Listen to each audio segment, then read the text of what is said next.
Hello students in this lecture we will discuss about the important news और उससे related जो information and fact है उसको हम यहाँ पे डिस्कस करेंगे इस लेक्चर के अंदर। तो स्टूडेंट्स आज का जो हमारा डिस्कशन लेक्चर है उसे स्टार्ट करते हैं। First news is regarding the G20। India के अंदर G20 की जो मीटिंग है वो चल रही है स्टूडेंट्स। और G20 एक इम्पोर्टेंट फोरम है, इसका कोई परमानेंट सेक्रेटरीट नहीं हुआ करता है, टेम्परेरी सेक्रेटरीट बनता है जहाँ पे इसकी मीटिंग ऑर्गेनाइज होती है। प्रेजेंटली इंडिया के अंदर इसकी मीटिंग चल रही है स्टूडेंट्स। अगर हम G20 के इस्टेब्लिशमेंट की बात करें स्टूडेंट्स, तो G20 का जो इस्टेब्लिशमेंट है वो आपको 1999 के समय इसका इस्टेब्लिशमेंट किया गया, G7 के द्वारा किया गया। उस समय की जो इकोनॉमिक सिचुएशन है उसको डील करने के रिगार्डिंग में कि जो ऑलरेडी डेवलप्ड कंट्रीज़ हैं उनके लिए बेसिकली G7 बना हुआ था। उस समय G8 हुआ करता था। तो स्टूडेंट्स ऑलरेडी G7 हुआ करता था डेवलप्ड कंट्रीज़ के लिए, जो हाईली इंडस्ट्रियलाइज कंट्रीज़ हैं।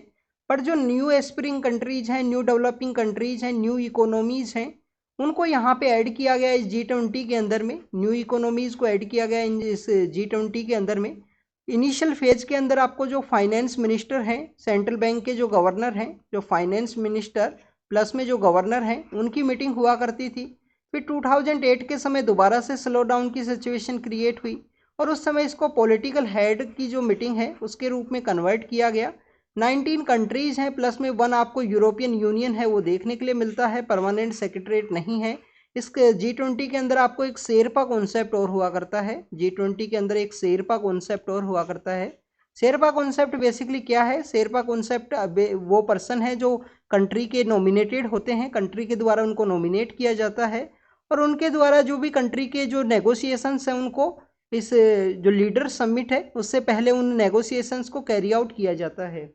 स्टूडेंट्स, न्यू दिल्ली के अंदर जो G20 की समिट हो रही है उसके लिए न्यू दिल्ली डिक्लेरेशन है उसे अडॉप्ट किया गया है। न्यू दिल्ली डिक्लेरेशन है उसे अडॉप्ट किया गया है हमारे यहाँ पे इंडिया की जो समिट है इसके अंदर में। इसके अलावा आप देखिए कि इंडिया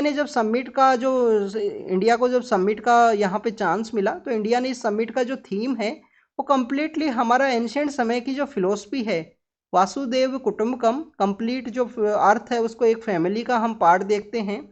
तो हमने यहाँ पे जो थीम दी है वो है स्टूडेंट्स की one earth one family and one future की बात की है।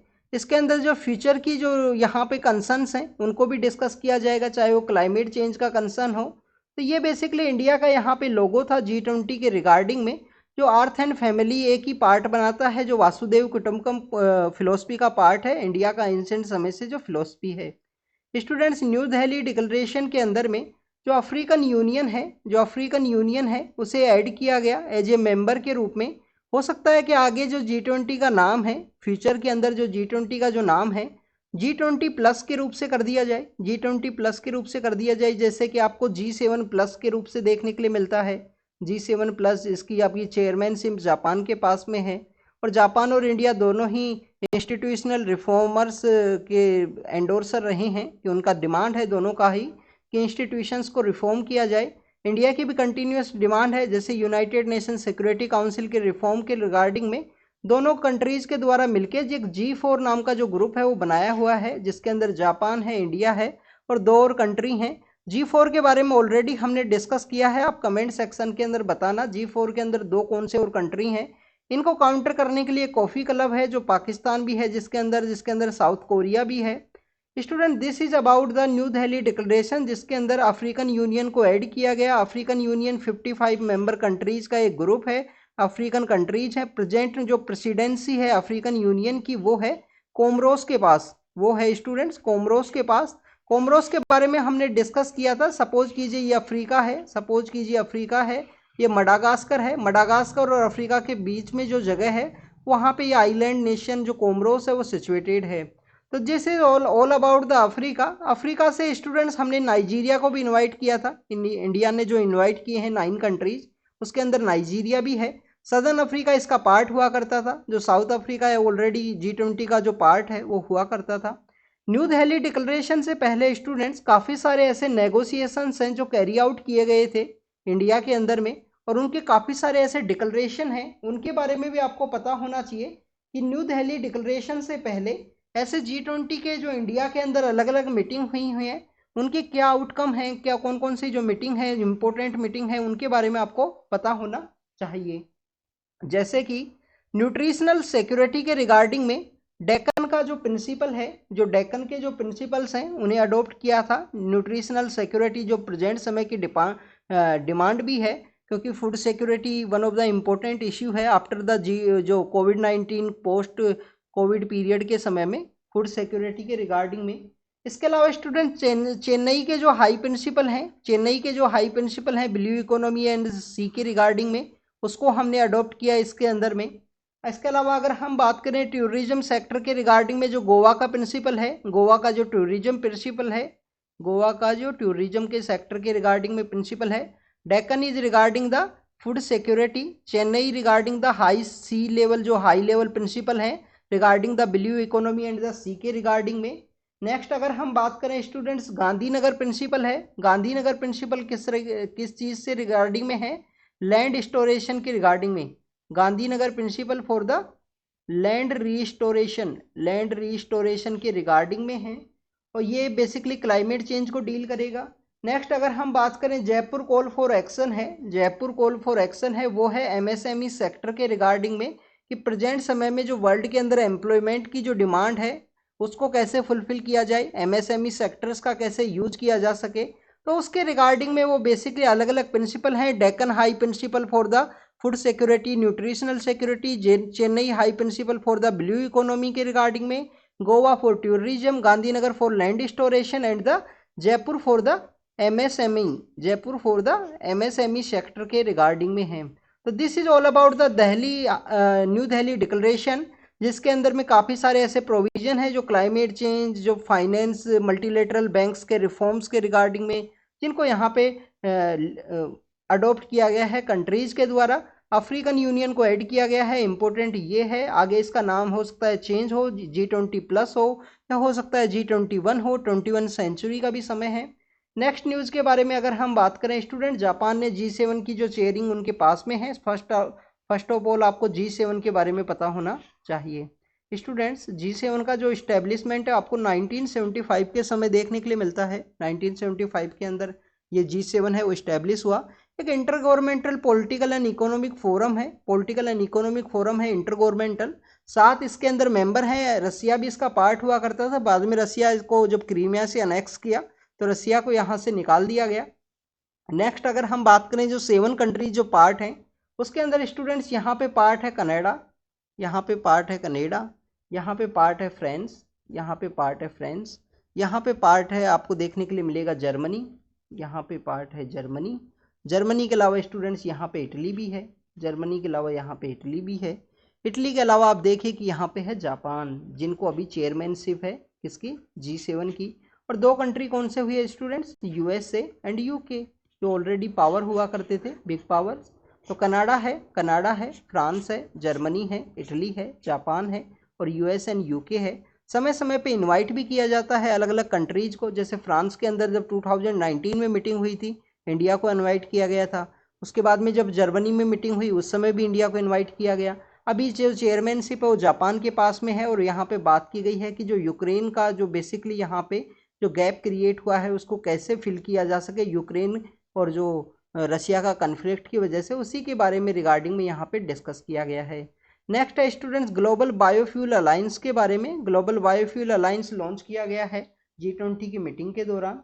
ये नेगोशिएशंस के समय भी इसको डील किया गया था कि ग्लोबल बायोफ्यूल अलायंस है उसे लॉन्च किया जाएगा। तो इनिशियली जो इसके फाउंडिंग कंट्रीज हैं उनके बारे में एक बार डिस्कस करते हैं बायोफ्यूल अलायंस के बारे में, कि बायोफ्यूल अलायंस के जो फाउंडिंग कंट्रीज हैं, इनिशिएटिव में जो फाउंडिंग कंट्रीज हैं। फर्स्ट स्टूडेंट्स आपको पता होना चाहिए कि अर्जेंटीना है। इसके अलावा हमारा जो इनवाइटी कंट्री, जो हमने हमारा नाइबर कंट्री को इनवाइट किया है इस मीटिंग के लिए, शेख हसीना जी आए थे मीटिंग में, तो बांग्लादेश है स्टूडेंट्स, बांग्लादेश है। तो ये अभी यहाँ पे इलेक्शंस कंडक्ट होंगे बांग्लादेश के अंदर में। नेक्स्ट अगर हम बात करें स्टूडेंट्स, ब्राज़ील भी इसी का पार्ट है बायोफ्यूल अलायंस के लिए, cleaner energy and sustainable energy security के रिगार्डिंग में। नेक्स्ट स्टूडेंट्स इंडिया है। नेक्स्ट स्टूडेंट्स इंडिया है। इंडिया के बाद में इटली है। इंडिया के बाद में इटली है। इटली के बाद में आप देखिए कि मॉरिशस है, साउथ अफ्रीका है, यूएई है। मॉरिशस जिसको भी इंडिया ने इनवाइट किया मीटिंग के लिए, मॉरिशस है, साउथ अफ्रीका है, साउथ अफ्रीका है, यूनाइटेड अरब अमीरात है जिनको भी इनवाइट किया है इंडिया ने, और यूएसए है, और यूएसए है स्टूडेंट्स। तो this is all about the ये 9 कंट्रीज हैं जो इनिशियल इसके फाउंडर हैं। 2 ऐसे भी कंट्री हैं जिन्हों को ऑब्जर्वर स्टेटस दिया गया है बायोफ्यूल अलायंस के अंदर में। वो कौन से हैं स्टूडेंट्स? कनाडा है, कनाडा है, जस्टिन ट्रूडो आए हैं मीटिंग के लिए, और सिंगापुर है जिसको इंडिया ने, सिंगापुर है स्टूडेंट्स। तो सिंगापुर के साथ में इंडिया का काफ़ी अच्छा रिलेशन है स्टूडेंट्स, ये आपको पता होना चाहिए। इंडिया ने इनवाइट नहीं किया, ये मेंबर है बेसिकली G20 का ऑलरेडी। इंडिया ने इंडोनेशिया को इनवाइट किया है। तो student this is all about the jet biofuel alliance. Biofuel alliance का मेन मोटिव क्या है कि 20% जो ब्लेंडिंग है, 20% जो ब्लेंडिंग है वो की जाए फ्यूल के अंदर में। और आप देखिए कि 3F कॉन्सेप्ट भी है, 3F कॉन्सेप्ट भी है, यूक्रेन क्राइसिस से वो न्यूज़ के अंदर में आया है। 3F कॉन्सेप्ट क्या है स्टूडेंट्स? कि फूड है, फ्यूल है एंड फर्टिलाइजर है, इन तीनों का जो रिवाइवल है वो करना है। तो this is all about the global biofuel alliance, जिसका मेन मोटिव है कि जैसे हमने इंटरनेशनल सोलार अलायंस को इस्टेब्लिश किया था COP21 की मीटिंग के दौरान, तो ऐसा ही हम एक अलायंस है उसको यहाँ पे इस्टेब्लिश करें बायोफ्यूल के रिगार्डिंग में, जो सस्टेनेबल एंड क्लीन एनर्जी का एक कॉन्सेप्ट है उसको डेवलप करें, 20% ब्लेंडिंग हो यहाँ पे, और जो एमिशन है उसको हम रिड्यूस करें, क्योंकि हमें न्यूट्रलिटी है, जो कार्बन न्यूट्रलिटी है 2050 तक, और इंडिया का टारगेट है 2070 तक हमको अचीव करनी है कार्बन न्यूट्रलिटी को। नेक्स्ट अगर हम बात करें स्टूडेंट्स, यहाँ पे कोणार्क का जो सन मंदिर है, कोणार्क का जो सन टेम्पल है उसको शो किया गया है इस मीटिंग के दौरान। स्टूडेंट्स मैं इनको रफ कर रहा हूँ नेम्स को बेसिकली, अर्जेंटीना, जो बांग्लादेश, जो बायोफ्यूल अलायंस के मेंबर्स है। कोणार्क का जो सन टेम्पल है वो बेसिकली लॉर्ड सन को डेडिकेटेड है, जिसको यहाँ पे G20 की मेन थीम के अंदर या मेन फोटो के अंदर दिखाया गया है। कल की जो मीटिंग है जिसके अंदर लीडर्स से हमारे ऑनरेबल प्राइम मिनिस्टर सर मिले। तो स्टूडेंट्स कोणार्क का सन टेम्पल के बारे में अगर हम बात करें, कोणार्क के अगर हम सन टेम्पल के बारे में बात करें तो उड़ीसा के अंदर ये सिचुएटेड है। उड़ीसा के अंदर ये सिचुएटेड है, ईस्टर्न पार्ट ऑफ उड़ीसा के अंदर। वहाँ पे एक 13 सेंचुरी के समय, 13 सेंचुरी के समय वहाँ पे एक डायनेस्टी हुआ करती थी, डायनेस्टी हुआ करती थी। डायनेस्टी का नाम है students eastern Ganga dynasty, eastern Ganga dynasty. ऐसी ही एक आपको जो गंगा डायनेस्टी है, ऐसी ही एक आपको जो गंगा डायनेस्टी है वो कर्नाटक के अंदर भी देखने के लिए मिलेगी। तो स्टूडेंट्स ईस्टर्न गंगा डायनेस्टी के द्वारा इस बेसिकली इस जो टेम्पल है जो लॉर्ड सन को डेडिकेटेड है, कोणार्क का सन मंदिर, इसे बनवाया गया है। इसके एक राजा हुआ करते थे किंग नरसिम्हा देवा, जो इसके राजा हैं इस ईस्टर्न गंगा डायनेस्टी के, किंग नरसिम्हा देवा, उसके द्वारा इस जो कोणार्क सन मंदिर है उसको बनवाया गया। इसके अलावा स्टूडेंट्स अगर हम बात करें, यूनेस्को का वर्ल्ड हेरिटेज साइट है। 1984 के समय इसको यूनेस्को ने वर्ल्ड हेरिटेज साइट के रूप में डिक्लेयर किया। ब्लैक कलर इसका देखने के लिए मिलता है, इसको इसी वजह से इसको ब्लैक पगोड़ा के रूप से भी जानते हैं। सन को डेडिकेटेड है, तो जो हमारी डे साइकिल है, जो क्लॉक का जो पैटर्न है completely through out the year, उसको ये डेडिकेट करता है, उसको ये दिखाता है। 12 इसके अंदर आपको देखने के लिए मिलेंगे, 12 व्हील्स हैं इसके अंदर में। व्हील्स यहाँ पे 24 आवर्स ऑफ द डे को रिप्रेजेंट करते हैं, और कुछ लोग बोलते हैं कि ये जो 24 जो हमारे बेसिकली 24 आवर्स के अलावा हमारे जो 12 मंथ्स हैं उसको भी ये रिप्रेजेंट करते हैं। इसके अलावा student 7 days of the week हैं, जिसको रिप्रेजेंट किया जाता है 7 हॉर्सेज के द्वारा। 7 हॉर्सेज के द्वारा 7 डेज ऑफ द वीक को यहाँ पे डिनोट किया जाता है। ब्लैक पगोड़ा हम इसको बोलते हैं। ऐसे ही एक जगन्नाथ का जो हमारे वहाँ पे जो जगन्नाथ टेम्पल है उसको व्हाइट पगोड़ा कहा जाता है। उड़ीसा के अंदर ही एक जगन्नाथ टेम्पल भी है, जगन्नाथपुरी के अंदर, उसको व्हाइट पगोड़ा का नाम है वो दिया गया है। तो student this is all about the G20 के जो कुछ न्यूज़ हैं जिनके बारे में हमने यहाँ पे डिस्कस किया। नेक्स्ट अगर हम बात करें स्टूडेंट, जब इंडिया की यहाँ पे मीटिंग होने वाली थी तो इंडिया के जो ऑनरेबल प्राइम मिनिस्टर सर हैं उन्होंने अपनी जो नेम प्लेट है वो भारत यूज़ की है। नेम प्लेट क्या यूज़ की है स्टूडेंट्स? भारत। हमारा जो आर्टिकल 1 है वो क्या बोलता है? India that is Bharat shall be the union of state. तो इंडिया और भारत दोनों ही नाम है, तो कोई भी नाम यूज कर सकते हैं, इसमें कोई कॉन्स्टिट्यूशन अमेंडमेंट की ज़रूरत नहीं है, कोई भी चेंज लाने की ज़रूरत नहीं है, क्योंकि आर्टिकल 1 के अंदर दोनों ही नामों को मेंशन किया गया है।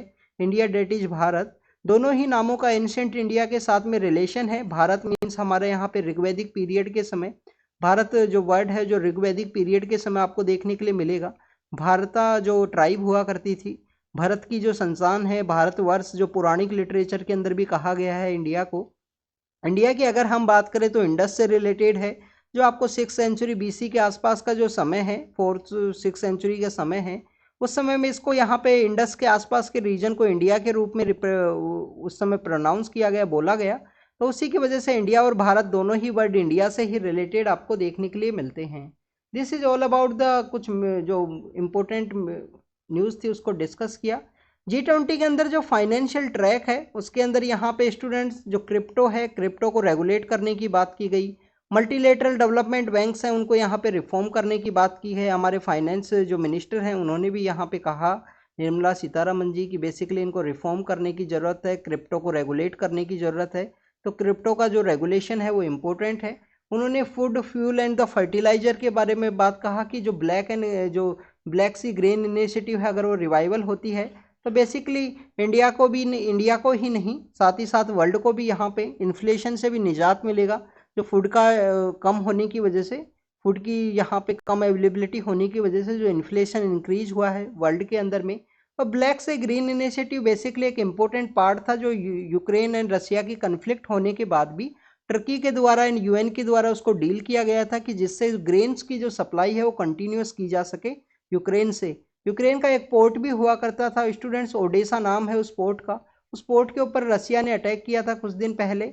ओडेसा पोर्ट आपको पता होना चाहिए, ब्लैक सी ग्रेन इनिशिएटिव के लिए इम्पोर्टेंट है। टर्की का एक इम्पोर्टेंट रोल था, टर्की G20 मीटिंग के लिए भी आए हैं वहाँ के political leader Erdogan. Next is about the students global, यहाँ पे फाइनेंस के बारे में बात की गई है कि ग्लोबल वार्मिंग को अगर हमें डील करना है तो हमें अच्छे से जो फाइनेंस है वो भी देना होगा डेवलपिंग कंट्रीज को। तो उसके बारे में यहाँ पे बात की गई है कि जो 100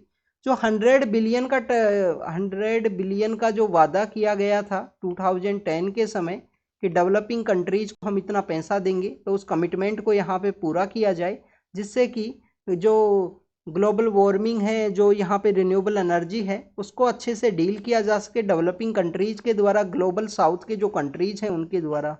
ग्लोबल साउथ का जो प्रोपोगेंडा है या ग्लोबल साउथ की जो थीम है उसको हमारे जो कंट्री की लीडरशिप में उसको यहाँ पे इंक्लूसिव वे दिया गया। स्टूडेंट्स, इंक्लूसिव वे किस तरीके से दिया गया आप देखिए, अफ्रीकन यूनियन को ऐड किया गया मेंबर के रूप में।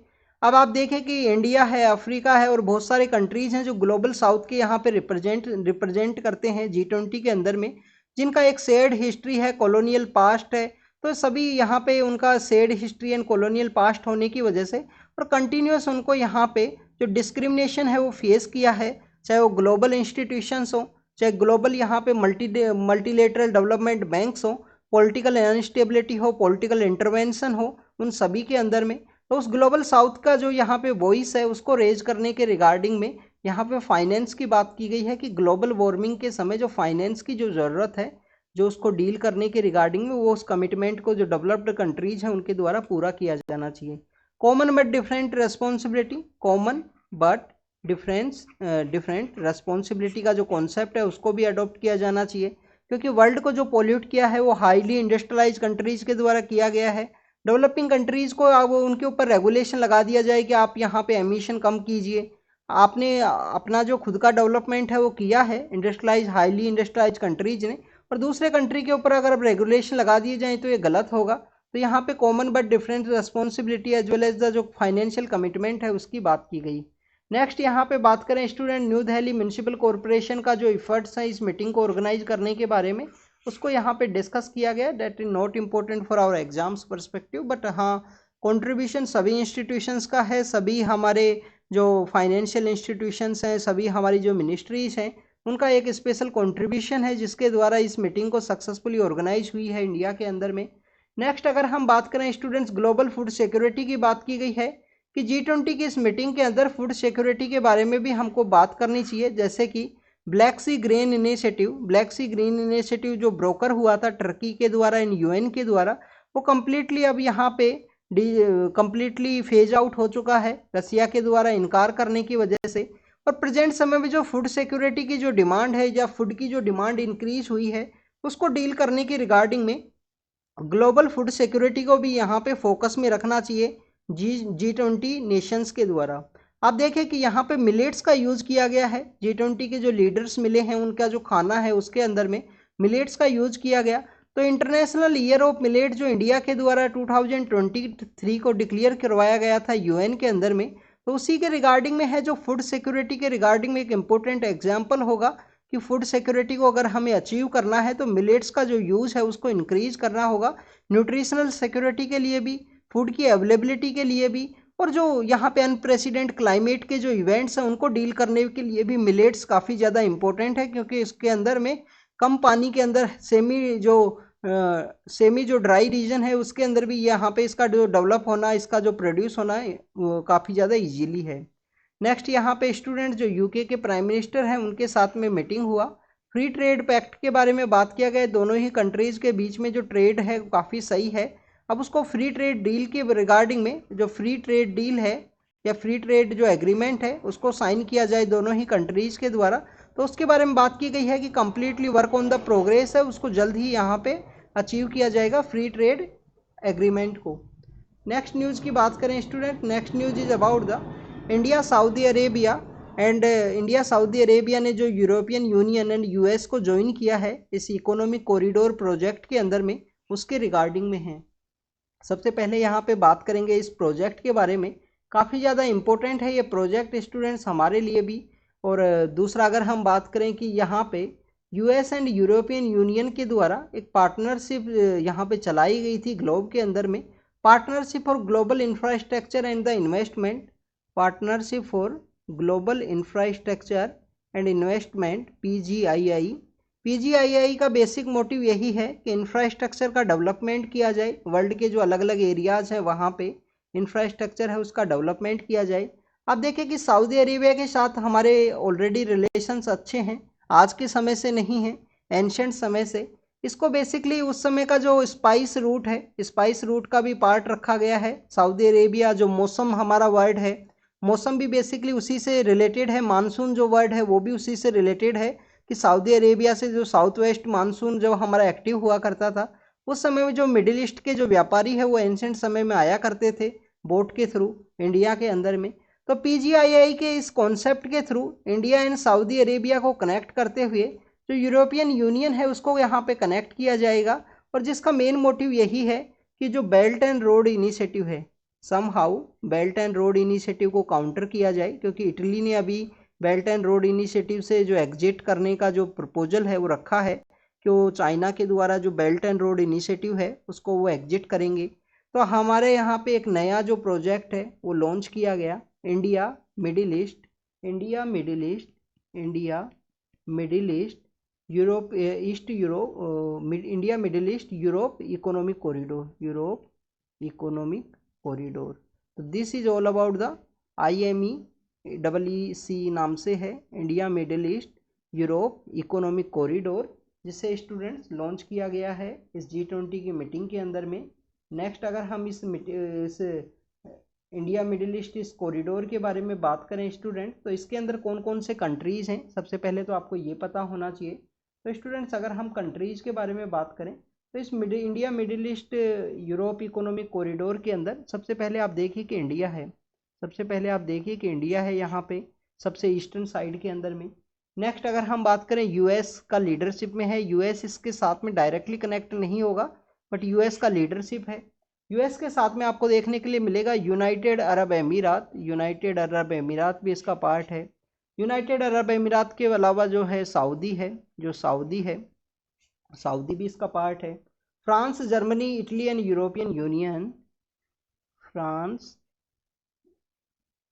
Germany, Italy and European union. तो ये बेसिकली यहाँ पे इस तरीके से इस कॉरिडोर को कनेक्ट किया जाएगा। कॉरिडोर को कनेक्ट करने के दो यहाँ पे रूट रखे गए हैं कि दो स्पेशल रूट हैं जिनके थ्रू इसको कनेक्ट किया जाएगा। इंडिया से वेस्ट एशिया को कनेक्ट होगा, इंडिया से यहाँ पे जो वेस्ट एशिया है या जो मिडिल ईस्ट है उसको कनेक्ट किया जाएगा। और नॉर्थ जो कॉरिडोर है ये ईस्टर्न पार्ट ऑफ कॉरिडोर है, जो नॉर्दर्न पार्ट ऑफ कॉरिडोर है वह है वेस्ट एशिया को कनेक्ट किया जाएगा यूरोप के साथ में, जो यहाँ पे फ्रांस है, जर्मनी है, इटली है, इनको कनेक्ट किया जाएगा मिडिल ईस्ट के साथ में या वेस्ट एशिया के साथ में। तो this is all about the students के इंडिया सऊदी अरेबिया के द्वारा जो यूरोपियन यूनियन एंड यूएस का जो बेसिकली पीजीआईआई है, पार्टनरशिप एंड जो basically partnership and growth for the global infrastructure and investment, उसको यहाँ पे ज्वाइन किया गया है। दोनों के द्वारा प्रोजेक्ट रखा गया India middle east and European economic corridor, और इसका मेन मोटिव यही है इस कॉरिडोर के थ्रू इकोनॉमिक डेवलपमेंट को किया जाए, इंफ्रास्ट्रक्चर का डेवलपमेंट किया जाए, और ग्रीन जो इंफ्रास्ट्रक्चर है उसके डेवलपमेंट की यहाँ पे बात की गई है कि ग्रीन इंफ्रास्ट्रक्चर को बढ़ाया जाए। सेकंड, अगर हम बात करें सऊदी अरेबिया के रिगार्डिंग में स्टूडेंट्स, सऊदी अरेबिया के अंदर टूरिज्म को भी इंक्रीज करने की बात की गई है कि 2030 यहाँ का इनका विजन पॉइंट है। 2030 तक इनको जो अपनी इकोनॉमी है उसको डेवलप करना है, उसको एक्सपेंड करना है। नेक्स्ट, अगर प्रेजेंटली जो मैक्सिमम इकोनॉमी है वो ऑयल बेस है, तो ऑयल बेस इकोनॉमी को यहाँ पे चेंज करने के इनका इरादा है।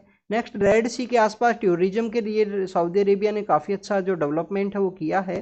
रेड सी को स्टूडेंट्स अरेबियन सी के साथ में कौन सी स्ट्रेट है वो कनेक्ट करती है, स्ट्रेट ऑफ हॉर्मुज है या बेबल मंदाब है, ये कमेंट सेक्शन के अंदर बताना आप।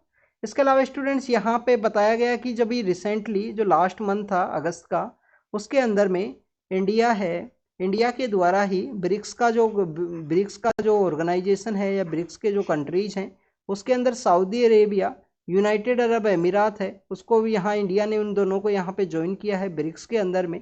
तो this is all about show करता है कि इंडिया सऊदी अरेबिया के जो रिलेशंस है वो कितने सही हैं, कितने स्ट्रेंथन है, जिसके अंदर अलग अलग ग्रुप्स के अंदर एक दूसरे का जो एनफोर्समेंट है वो किया गया है। नेक्स्ट न्यूज़ के बारे में अगर हम बात करें student, next news about the millets के बारे में है कि G20 की मीटिंग के अंदर मिलेट्स को यहाँ पे यूज़ किया गया। इंटरनेशनल ईयर ऑफ मिलेट्स हमने सेलिब्रेट किया है 2023 के अंदर में, यूनाइटेड नेशन ईयर के रूप में सेलिब्रेट किया। इंडिया के द्वारा इस प्रपोजल को एंडोर्स किया गया।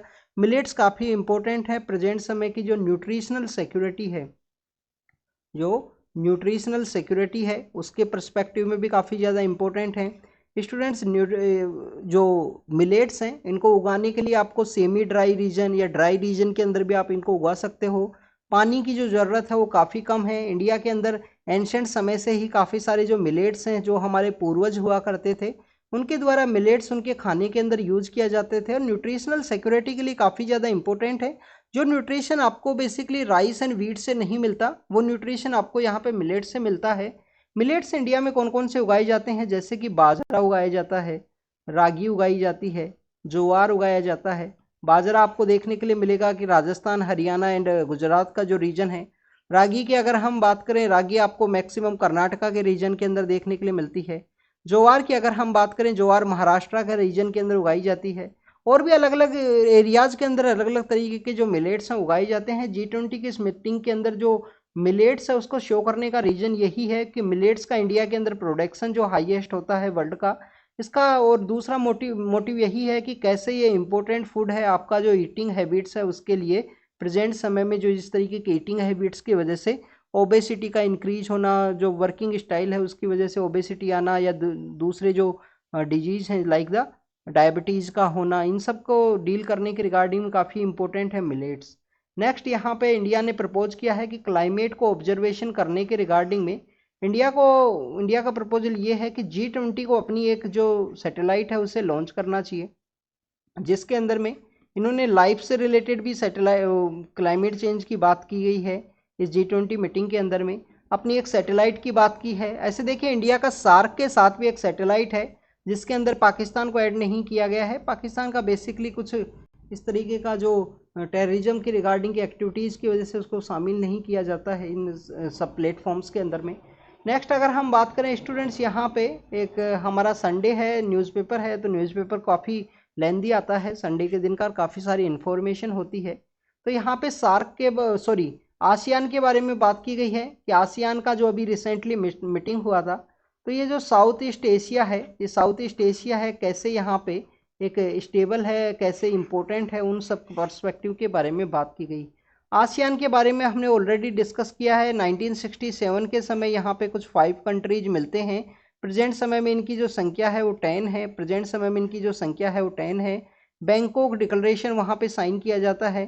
बैंकॉक डिक्लेरेशन जो है, बैंकॉक डिक्लेरेशन जो है वो वहाँ पे साइन किया गया। उसी बैंकॉक डिक्लेरेशन के थ्रू जो 10 कंट्रीज हैं आसियान के मेंबर बनते हैं। आसियान के द्वारा अलग अलग सेक्टर्स के अंदर जो मेंबर्स हैं वो क्रिएट किए गए। इसके अंदर बताया गया कि ये जो आसियान है, ये आसियान का जो रीजन है 10 कंट्रीज जो हैं, जिसके अंदर है मलेशिया है, हमारा म्यांमार है जिसको पहले बर्मा के नाम से जानते थे, ब्रुनई है, सिंगापुर है, इसके अलावा स्टूडेंट फिलीपाइंस है, थाईलैंड है, वियतनाम है, लाओस है, इंडोनेशिया है और कंबोडिया है। ये जो 10 कंट्री हैं, एक तो हाईएस्ट यहाँ पे बिजी एरिया है, वर्ल्ड का सबसे ज़्यादा बिजी एरिया है जिससे इनका ये सिचुएटेड है, इनकी ज्योग्राफी वहाँ पे है। क्योंकि आप देखिए स्टेट ऑफ मलक्का है, स्टेट ऑफ मलक्का के अलावा आपको वहाँ पे देखने के लिए मिलेगा कि साउथ चाइना सी है, जो साउथ चाइना सी जो कंटिन्यूस न्यूज़ के अंदर में है। तो ऐसा रीजन है जिसके अंदर में वर्ल्ड का जो ट्रेड है जो सबसे ज़्यादा देखने के लिए मिलता है, सबसे ज़्यादा बिजी रूट है। इसके अलावा इसके जो आसियान को जब इस्टेब्लिश किया गया तो उसके अंदर बात की गई कि हम यहाँ पे इकोनॉमी एंड ट्रेड के पर्सपेक्टिव में बात करेंगे। किसी भी कंट्री के द्वारा दूसरे कंट्री का जो टेरिटोरियल एरिया है या टेरिटोरियल सॉवरेनिटी है उसके अंदर में इंटरवेन नहीं किया जाएगा, इंटरनल अफेयर्स के अंदर इंटरवेन नहीं किया जाएगा। तो this is all about the ASEAN की जो सक्सेस है उसके बारे में बात की गई है। आसियान के द्वारा और भी सारे जो कंट्रीज हैं उनके साथ में रिलेशंस एस्टेब्लिश किए, जैसे कि ये देखिए इंडिया आसियान का मीटिंग है, जो यहाँ पे इंडिया आसियान की जो 20 मीटिंग है वो ऑर्गेनाइज हुई थी।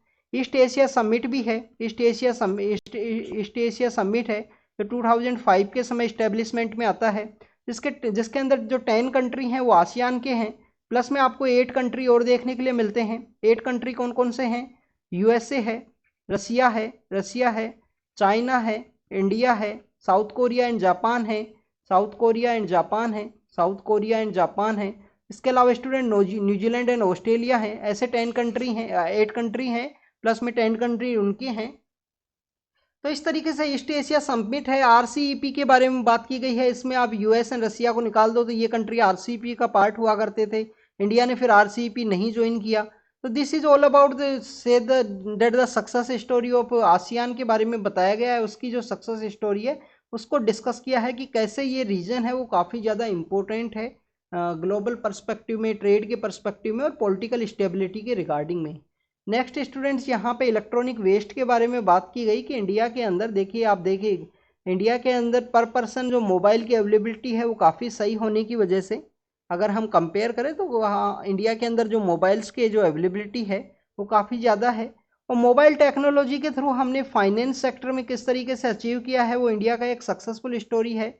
हमारे यहाँ पे जो इलेक्ट्रॉनिक्स हैं वो डे बाई डे इंक्रीज हुए हैं। डे बाई डे इंक्रीज होने की वजह से पॉपुलेशन भी इंक्रीज हुई। इलेक्ट्रॉनिक्स के जो आइटम्स हैं लाइक द फ़ोन या दूसरी जो चीज़ें हैं, तो उसकी वजह से अब देखिए कि उसके जो साइड इफ़ेक्ट हैं वो देखने के लिए मिले हैं। अब 10 to 20 ईयर्स इस समय को होने को आए कि जब डिजिटल यूज़ है वो इंक्रीज हुआ है वर्ल्ड के अंदर में, इंडिया के अंदर में बेसिकली। तो इलेक्ट्रॉनिक वेस्ट को कैसे यहाँ पे डील किया जाए, इलेक्ट्रॉनिक वेस्ट को कैसे डील किया जाए उसी की यहाँ पे बात की गई है। स्टूडेंट्स, इसके अंदर कहा गया है कि इंडिया का जो 90% इलेक्ट्रॉनिक वेस्ट है, 90% जो इलेक्ट्रॉनिक वेस्ट है वो किसके थ्रू आता है? वो आपको इनफॉर्मल सेक्टर के अंदर देखने के लिए मिलता है। इनफॉर्मल सेक्टर के अंदर है, इनफॉर्मल पर्सनस के द्वारा उसको कलेक्ट किया जाता है, चाहे वो कबाड़ी हो, घर के ऊपर जो कबाड़ी लोग होते हैं वो आपका खरीदेंगे, आपका जो भी इलेक्ट्रॉनिक वेस्ट है आप उनको बेचते हो। इसके अलावा चाहे वो यहाँ पे कोई भी इसका जो प्रोसेसिंग है वो भी आपको 70% जो इनफॉर्मल है वही सेक्टर में देखने के लिए मिलेगा। इलेक्ट्रॉनिक वेस्ट का जो 70% वेस्ट है उसका यहाँ पे जो प्रोसेसिंग है वो ओनली 70% है जो इनफॉर्मल सेक्टर, 70% है जो इनफॉर्मल सेक्टर के अंदर है। 2022 के समय इंडिया ने इलेक्ट्रॉनिक वेस्ट के रिगार्डिंग में जो ई वेस्ट के जो रूल्स है वो निकाले कि कैसे इसको फॉर्मल सेक्टर में लाया जा सके, इलेक्ट्रॉनिक वेस्ट को दोबारा से रिसाइकिल करने के लिए जो सर्कुलर इकोनॉमी है उसको प्रमोट करने के रिगार्डिंग में। आपको इलेक्ट्रॉनिक वेस्ट के रिगार्डिंग में एक बात पता होनी चाहिए कि इलेक्ट्रॉनिक वेस्ट के रिगार्डिंग में भोपाल के अंदर में सेंट्रल पोल्यूशन कंट्रोल बोर्ड के द्वारा यहाँ पे एक क्लिनिक है उसको इस्टेब्लिश किया गया था ई वेस्ट को कलेक्ट करने के रिगार्डिंग में कि आप ई वेस्ट को कलेक्ट कीजिए और यहाँ पे जो है सबमिट कीजिए। तो ई वेस्ट को यहाँ पे ज़्यादा से ज़्यादा फॉर्मल सेक्टर के अंदर कलेक्ट किया जाए, ऐसी क्लिनिक्स हैं उनको इस्टेब्लिश करने की भी ज़रूरत है।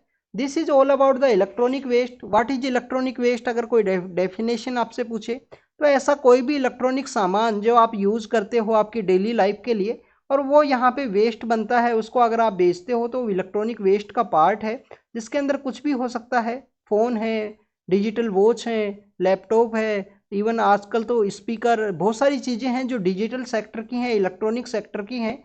मीन्स इलेक्ट्रिसिटी का आप यूज़ करते हो, जिनको चलाने के लिए, जिनका यूज़ करने के लिए वो इलेक्ट्रॉनिक वेस्ट का पार्ट है, तो उसको रिसाइकिल सर्कुलर इकोनॉमी को प्रमोट करने के लिए इम्पोर्टेंट है। नेक्स्ट यहाँ पे बात करेंगे स्टूडेंट्स, मालदीव के अंदर जो कंडीशंस है वो काफ़ी ज़्यादा डिटेरियोरेटिंग है। वहाँ पे इलेक्शंस के रिगार्डिंग में वहाँ पॉलिटिकल अपोजिशन लीडर्स की भी जो सिचुएशन है वो सही नहीं देखने के लिए मिलती है। समय समय पे अलग अलग तरीके के जो वहाँ पे केसेस, प्रोटेस्ट, ये सब देखने के लिए मिलते हैं। स्टूडेंट्स, मालदीव ये सब बेसिकली कुछ ऐसे रीजन्स है, जैसे मालदीव है, यहाँ पे श्रीलंका है, यहाँ पे म्यांमार है। म्यांमार के अलावा स्टूडेंट्स अगर हम बात करें कि इधर पाकिस्तान है। ये बेसिकली जो चाइना का एक फिलोसफी था कि इंडिया को एन सर्किल करना है, इंडिया को चारों तरफ से घेरना है, तो उसके लिए ऐसा एक जाल बनाया गया कि इन सभी एरियाज़ के अंदर में, जैसे चाइना के द्वारा जो हम्बन तोता नाम का जो पोर्ट है वो डेवलप किया गया, यहाँ पे ग्वादर पोर्ट को डेवलप किया गया, यहाँ पे जो मराऊ अटोल है उसको, यहाँ पे म्यांमार में जो यहाँ पे भी एक पोर्ट को डेवलप किया गया था। तो this is all the completely यहाँ पे जो एक चाइना का फिलोसफी था कि इंडिया को एनसर्किल किया जाए। बट आप देखिए कि चाइना का जो जितनी भी पॉलिसीज़ हैं वो कम्प्लीटली आपको डेट ट्रैप के अंदर देखने के लिए मिलती हैं, कि वहाँ पे डेट ट्रैप का जो सिचुएशन है वो क्रिएट होता है। जैसे पाकिस्तान की प्रेजेंट सिचुएशन, श्रीलंका की सिचुएशन आप देखिए, इटली के द्वारा भी बेल्ट एंड रोड इनिशिएटिव को एग्जिट करने की बात की गई है। चाइना ने जहाँ भी प्रोजेक्ट्स लॉन्च किए हैं वहाँ पे डेप्थ ट्रैप की सिचुएशन क्रिएट होती है, कंट्री कंप्लीटली ट्रैप के अंदर फंसता है। डेप्थ की सिचुएशन ऐसी क्रिएट होगी जैसे अब ये सब यहाँ पे रीजन होने की वजह से मालदीव के अंदर कंप्लीटली पॉलिटिकल अनस्टेबिलिटी है। रिन्यूएबल सेक्टर का वहाँ पे एक डिमांड है, रिन्यूएबल सेक्टर की वहाँ पे एक अच्छी डिमांड है। पॉलिटिकल अनस्टेबिलिटी सबसे बड़ा रीजन है कि यहाँ पे कोई भी जो प्रोजेक्ट्स हैं वो सक्सेसफुल नहीं हो पाते हैं। इसके अलावा इंडिया हमेशा एक अच्छा फ्रेंड रहा है मालदीव का। आप देखें कि इंडिया ने 2014 के समय जब इनके यहाँ पे जो सोल्ट, जो यहाँ पे जो पानी है, पानी का जो प्लांट हुआ करता था, पानी को जो कंप्लीटली जो जो समुद्र का जो पानी होता है, जो सी का जो पानी है, उसको डिसैलिनाइजेशन जो किया करता है, जो ड्रिंकिंग के पर्पज़ से यूज किया जाता है, तो वो प्लांट ख़राब हो गया था। इंडिया ने उस समय पहली अपना जो पानी है, वाटर है, वो सेंड करके इसका मदद किया था। इससे पहले देखिए कि जो श्रीलंका का जो नॉर्दर्न पार्ट है, यहाँ पे लिट्टे हुआ करता था, liberation of Tamil tiger Eelam. तो liberation of Tamil tiger Eelam के द्वारा वहाँ की जो लोकल वहाँ पे ग्रुप हैं उनके साथ मिलके यहाँ पे कूप की सिचुएशन क्रिएट की थी 1988 के समय। उस समय इंडिया के द्वारा, इंडियन डिफेंस फोर्सेज के द्वारा ऑपरेशन कैक्टस चलाया गया। एक बुक के अंदर भी इनको कवर किया गया है। ऑपरेशन कैक्टस के अंदर बेसिकली वहाँ पे कूप के समय इंडिया के द्वारा मदद की गई है। तो ये this is all about the Maldives, जो भी एक्स्ट्रा इन्फॉर्मेशन थी जो हमको डिस्कस किया। मोरक्को के अंदर स्टूडेंट्स अर्थक्वेक की सिचुएशन क्रिएट हुई, काफ़ी सारे लोगों की डेथ हुई है, काफ़ी सारा इंफ्रास्ट्रक्चर है वो ख़राब हो गया। मोरक्को का सिचुएशन आपको पता होना चाहिए, अफ्रीका के वहाँ पे सिचुएटेड है, जहाँ पे मेडिटेरियन सी को जो एक स्ट्रेट है वहाँ से निकलती है, एक स्ट्रेट है जो वहाँ से निकलती है। सपोज कि ये अफ्रीका है, ये आइबेरियन पेनिनसुला है। स्ट्रेट जो यहाँ से निकलती है, स्ट्रेट का नाम है स्टूडेंट्स जिब्राल्टर स्ट्रेट, जो मोरक्को रीजन के वहाँ पे सिचुएटेड है। तो ये मोरक्को में अर्थक्वेक की वजह से वो न्यूज़ के अंदर में था। नेक्स्ट अगर हम बात करें स्टूडेंट न्यूज़ के बारे में, next news is about the sedition law के बारे में है। सेडिशन लॉ हमारे यहाँ पे पहले आरपीसी, जो इंडियन पीनल कोड है, आईपीसी का जो बेसिकली अगर हम बात करें, जो सेक्शन 124A है उसके अंदर इसको कवर किया जाता था। जो हमारे फ्रीडम फाइटर्स हैं उनके समय भी इसको यूज़ किया गया, इसका काफ़ी सारा मिसयूज़ किया गया। काफ़ी सारे लोगों के अगेंस्ट में जो सेडिशन है उसका चार्ज लगाया गया कि आप देशद्रोह आपने किया है। इंडिपेंडेंस के बाद में इसको यूज़ ना करने की बात की गई है। ऑनरेबल सुप्रीम कोर्ट ने 1962 के अंदर जो केदार सिंह जजमेंट है उसके अंदर भी कहा कि किसी भी ऐसे रेयर नॉर्मल केस के अंदर इसको यूज़ ना किया जाए, कोई यहाँ पे सेडिशन का जो रियल पर्पज़ है वहीं पे इसका यूज किया जाए। इसके अलावा स्टूडेंट्स अलग अलग केस के अंदर ऑनरेबल सुप्रीम कोर्ट ने कहा कि इसका जो मिसयूज है गवर्नमेंट्स के द्वारा देखने के लिए मिलता है, सेडिशन चार्ज का, किसी गवर्नमेंट के अगेंस्ट में कोई जर्नलिस्ट के द्वारा रिपोर्टिंग की जाती है तो वहाँ पे सेडिशन चार्ज लगा दिए जाते हैं। तो इसको बेसिकली रिव्यू करने के रिगार्डिंग में गवर्नमेंट सुप्रीम कोर्ट के द्वारा गवर्नमेंट को कहा गया था कि आप सेडिशंस जो लॉ हैं उनको एक बार रिव्यू कीजिए, उनको एक बार ज़रूर से रिव्यू करके देखिए कि क्या वो उनका यूज़ सही है या गलत है। स्टूडेंट फिर उसके बाद में आप देखें कि हमारे यहाँ पे जितनी भी कॉलोनियल प्रैक्टिस हैं, कॉलोनियल लॉज हैं, उनको 3 कोड के अंदर में यहाँ पे रीयूनिफाइड करने की या उनको चेंज कर डीकोलोनाइज करने की रिगार्डिंग में गवर्नमेंट के द्वारा एक जो बिल है वो यहाँ पे प्रपोज किया गया। अब ये बिल्स यहाँ पे विंटर सेशन के समय अगर पास होते हैं तो एक्ट बन जाएंगे। और यहाँ पे जो इंडियन एविडेंस एक्ट है, क्रिमिनल प्रोसीडिंग एक्ट है, इंडियन पीनल कोड है, इन तीनों का ही जो यहाँ पे इंडियन वे में उनको जो रिफॉर्म है वो किया गया है। क्योंकि काफ़ी सारे लॉज ऐसे हैं जो आउटडेट हो चुके हैं, काफ़ी सारे ऐसे लॉज हैं जिनका मिसयूज है, पर जो सेडिशन है उस वर्ड को यूज नहीं किया गया। उसके अलावा देखा गया कि कोई भी सॉर्निटी एंड इंटीग्रिटी को अगर डिसहार्म करने की कोशिश करेगा तो उसके ऊपर जो जेल है उसके अंदर उसको डाला जा सकता है। नए कोड के अंदर इस तरीके से चेंज है वो किया गया है। नेक्स्ट अगर हम बात करें स्टूडेंट नेक्स्ट न्यूज़ के बारे में, next news is regarding the education के रिगार्डिंग में है। यहाँ मिनिस्ट्री ऑफ एजुकेशन के द्वारा कहा गया कि जो जितने भी डाटा हैं उनको सभी एक प्लेटफॉर्म के अंदर में आप इकट्ठा कीजिए। स्टेट्स को यहाँ पे रिस्पॉन्सिबिलिटी दी है, अलग अलग डिपार्टमेंट को। और जो विद्या अगर हम बात करें विद्या समीक्षा केंद्र से, उसके अंदर ये डाटा होना चाहिए, चाहे वो पीएम पोषण योजना का हो, चाहे वहाँ पे टीचर्स का यहाँ पे जो ट्रेनिंग है उसके रिगार्डिंग में हो। तो ये एजुकेशन सेक्टर के अंदर जितनी भी यहाँ पे जो स्कीम्स है सभी का डाटा एक जगह कंपाइल करने की बात की गई है। उसी एजुकेशन के रिगार्डिंग में एक न्यूज़ यहाँ पे वेस्ट बंगाल से रिगार्डिंग में है कि जो स्टेट के द्वारा, वेस्ट बंगाल के द्वारा उनकी अपनी एक जो स्टेट एजुकेशन पॉलिसी है उसे लाया गया, जिसके अंदर 3 लैंग्वेज फॉर्मूला के ऊपर में जो प्रेशराइज है वो किया गया है। स्टूडेंट्स हमारी जो फर्स्ट एजुकेशन पॉलिसी थी वो 1968 के अंडर में आई, DS कोठारी। फिर आपको 1986 के समय सेकंड है जिसका 92 के अंदर अमेंडमेंट आया था। और 2020 के समय या 19 के समय हमारी जो थर्ड एजुकेशन पॉलिसी है वो इस्टेब्लिशमेंट में आई है। पहले मिनिस्ट्री ऑफ HRD हुआ करता था, उसका नाम चेंज करके मिनिस्ट्री ऑफ एजुकेशन किया गया। तो this is all about some information regarding the ministry of education. इस सभी डाटाज को आप कंपाइल कीजिए, जिसके अंदर प्रोग्रेसिव जो यहाँ पे परफॉर्मिंग ग्रेड इंडेक्स है, जिसके अंदर स्टेट्स को यहाँ पे रैंकिंग दी जाती है, उसी के बेसिस पे है। नेक्स्ट न्यूज़ की अगर हम बात करें स्टूडेंट्स, पॉलिटिकल न्यूज़ है। वहाँ पे जो आंध्र प्रदेश के एक्स CM है उनको अरेस्ट किया गया है किसी स्कैम के अंदर में। अब ये स्कैम है या पॉलिटिकल वेंडेटा है इसके बारे में तो हम जानते नहीं है, बेसिकली जब इंफॉर्मेशन आएगी उसी के बारे में पता लगेगा। नेक्स्ट आपको पता होना चाहिए कि जो हैदराबाद है पहले आंध्र प्रदेश एंड तेलंगाना की जो कैपिटल भी हुआ करती थी, वो अब बेसिकली तेलंगाना का पार्ट है। तो हैदराबाद का जो इंटीग्रेशन डे है 17 जो सितंबर 1948, उसको यहाँ पे डिफरेंट पॉलिटिकल पार्टीज़ के द्वारा सेलिब्रेट किया जाएगा। आपको हैदराबाद का इंडिया में इंटीग्रेशन पता होना चाहिए। क्या पुलिस एक्शन के थ्रू हैदराबाद को इंडिया के अंदर ऐड किया गया था स्टूडेंट्स? हैदराबाद, जूनागढ़, कश्मीर, ये कुछ एरियाज हैं जिनको अलग अलग तरीके से ऐड किया था सरदार पटेल की लीडरशिप के अंदर में।